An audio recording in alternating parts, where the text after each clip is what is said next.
Ate, pabili. Ano yun, be? Te, meron kang Nescafe stick.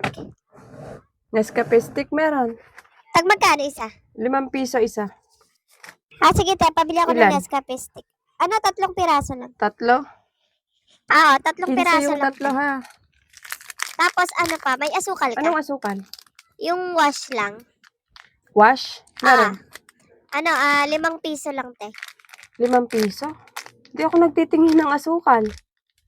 Wala ka ng tig 5 piso lang? Wala. Meron ako dito, 1/4, 20 pesos. Pero, 5 piso, wala.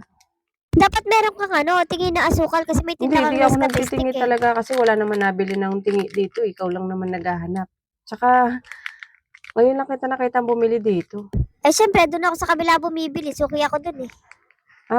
Suki ka dun sa kabilang tindahan. Bakit di ka dun nabili? Ayoko nang bumili doon. Kaya nga ako lumipat dito eh. Ayaw mo nang bumili dun? Bakit naman?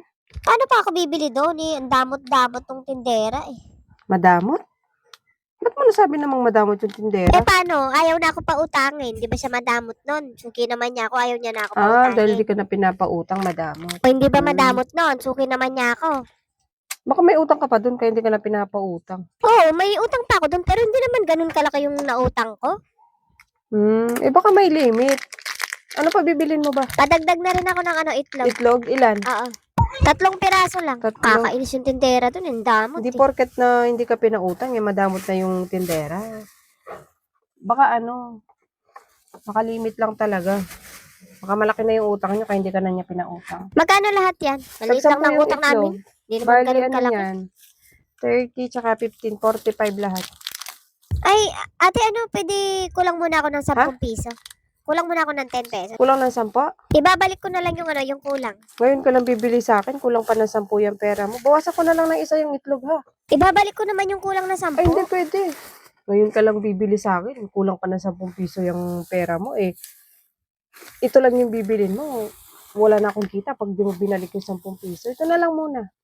Yung isang itlog, binawas ko na para sakto. Magkano niyan yan? 35. 3 itlog yung kailangan 35 lang pera mo, di ba? Ibalik ko na lang yung 10 Ay, hindi piso. pwedeng ibalik. Akin na. Okay na yan. Ano ba yan? Para 10 piso lang naman yung kulang. Para Di ba 10 piso lang. Yung 10 piso na yon, hindi ko man kikitain dyan sa binili mo sa akin. Nilalang mo lang yung 10 piso. Siya nga pala, te. May sasabihin kasi ako sa'yo. Ano yun? Te? Pwede ba ako mangutang dito? Mangutang? Oo, kung okay lang. Ngayon ka lang bumili sa akin, mangungutang ka na? Ay, te, wag ka mag-alala. Nagbabayad naman ako. May sinabi ba ako na hindi ka magbabayad? At isa pa, pag pinautang mo ako, lagi na akong bibili dito. Hindi ako nagpapautang dito, be. Bakit naman hindi ka nagpapautang? Nagtinda ka pa kung di ka rin pala Wala. nagpapautang. Ayokong magpautang kasi ayokong maningil. Pag pinautang mo ako ngayon, te, lagi na ako dito bibili sa'yo. Magiging suki mo Ay, na. hindi ako nagpapautang. Try mo na lang bumalik dun sa suki mo. Baka sakaling pautangin ka pa uli. Ano ka ba naman, te? Ayaw na nga akong pautangin doon. Kaya nga lumipat na ako dito at dito na ako nabili ngayon. Ayaw ka ng pautangin, kaya dito ka na bumili sa akin. Oo, kaya nga pautangin mo na ako. Magbabayad Ay, naman ako, te. nagpapautang dito, be. Ano ka ba naman, ate? Pag pinautang mo ako, magbabayad ako. At isa pa, marunong ako magbayad, te. Ano ka ba? Hindi ko naman sinabi na hindi ka nagbabayad. Yung akin lang, hindi ako nagpapautang dito kasi napakahirap talagang maningil. Subukan mo muna akong pautangin bago ka magsalita ng ganyan. Hindi ka naman mahihirapan maningil sa akin. Ayoko na subukan. Ay, sana hindi na pala ako bumili dito. Hindi mo rin pala ako pauutangin. Ano ba yan? Bibili pa naman ako dito. Kala ko Kaya makakautang binili ako. mo, madali naman akong kausap ito yung binayad mo. Bumili ka na lang sa ibang tindahan, ha? Kesa yung isusumbat mo sa akin itong binili mo, porket bumili ka dito, dapat nakakautang ka. Hindi pwede yun. Kapag pinautang mo ako, magiging suki mo Bumili ka naman ako. ng 35 pesos, tapos mangungutang ka. Ngayon ka nga lang bibili dito, uutangin mo pa ako. Hindi.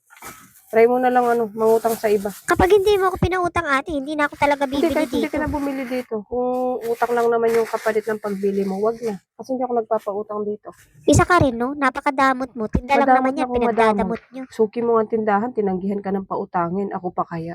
Ngayon ka lang bumili dito.